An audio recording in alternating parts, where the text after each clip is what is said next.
وعلیکم السلام. حضور میرا نام کاشف رحیم ہے اور میں نعیم احمد چودھری میں حوصلوں کی جماعت سے ہوں.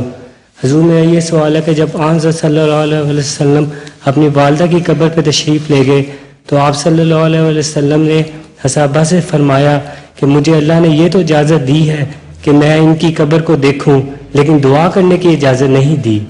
تو حضور اس سے کیا مراد ہے؟ یہ ہے حدیث مسلم اور حدیث میں آتا ہے. اس حدیث میں مسلم اور ابن ماجہ کا حوالہ دیا گیا ہے. مجھے تو اس حدیث پہ اعتماد نہیں ہے کیونکہ رسول اللہ صلی اللہ علیہ وسلم نماز میں ہمیں تو سکھاتے ہیں بولے والدیہ، اس میں والدہ بھی آ جاتی ہیں.